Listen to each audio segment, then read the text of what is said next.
Hello everyone. Surveys consistently show that the issue that Singaporeans consider most important for the next election is basically cost of living.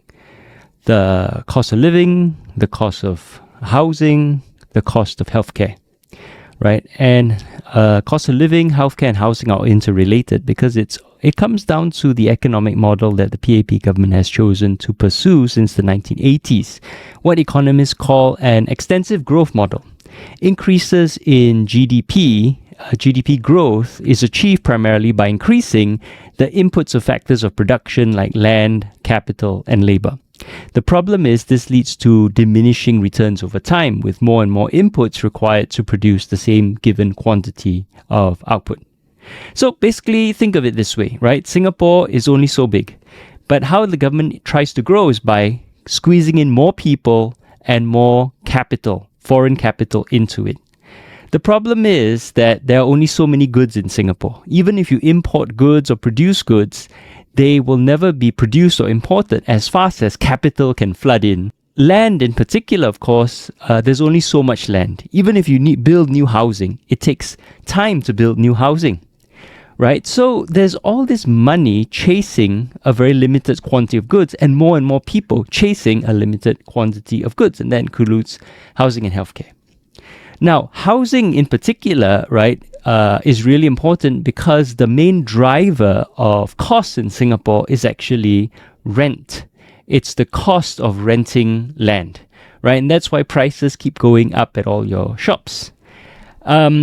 Here, the PAP government is entirely at fault because it owns or controls 90% of the land in Singapore, and it's responsible not only for the HDB but also leasing out land for private housing, commercial development, the proceeds of which, of course, mostly go back to itself. And so it can set the price of land in Singapore to whatever it wants to because it controls both demand and supply.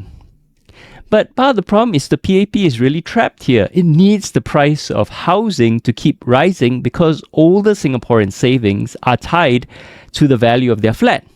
More than half of people over 55 years old do not have enough money in their CPF to meet the minimum retirement sum, right? So they are asset rich, cash poor. So the PAP needs the value of the flats to keep rising so that Singaporeans can afford their own retirement, because the government does not want to then spend on welfare to subsidize Singaporeans' retirement. It wants us to pay for our retirement ourselves. But also, I think there's this incentive where I think a lot of politicians are invested in property and also want to see the price of property rise because that's how they get rich, right? So they're not incentivized to control the price of land. Case in point, of course, our friend Mr. Shanmugam, the Raja of Rideout Road. Now, the third point is that, of course, that because the government collects so much money, like 40% of the budget, 40% of the government's budget is non-tax revenue, like your COE and your workers' levy and so on and so forth, right? So this takes money out of the pockets of Singaporeans who would otherwise have that money to invest and grow their own wealth. And then on top of that, a lot of the profits in Singapore are creamed off by capitalists, right, who take the surplus value created by workers and underpay workers.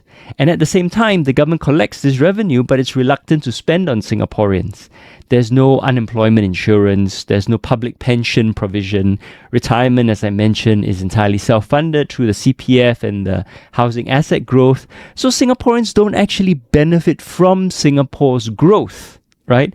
Singapore, the government benefits, the country as a whole benefits, Singaporeans don't benefit. So to sum it up, the big problem is that Singapore is rich, but Singaporeans are really poor.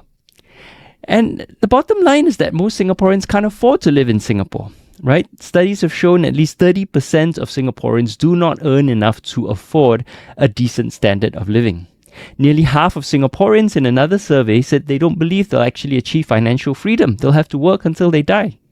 And the fact that the government itself now keeps giving out handouts is an acknowledgement that the economic model is deeply flawed, that wages cannot rise fast enough to meet the cost of living, that the free market is underpaying Singaporeans, even though, we are supposed to have average per capita income that's one of the highest in the world. And the other problem is the government knows all this. they have done all these surveys, Forward SG, right? They know this problem and they've tried to tackle it without actually deviating from the economic model.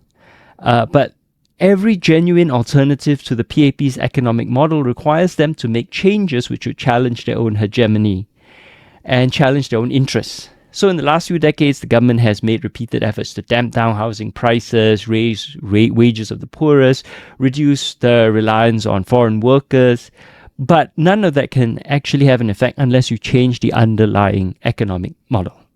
So the challenge, I think, for opposition parties is to really articulate a different economic model, but also convince Singaporeans, because the PAP government has convinced Singaporeans, there's no alternative to this economic model. It's the only way. But around the world, people are sick and tired of neoliberal capitalism, right? The exploitation, the inequality. So that's the challenge I think that opposition parties will face. So I wish you all the best and good luck in articulating a different model for Singaporeans. Thank you.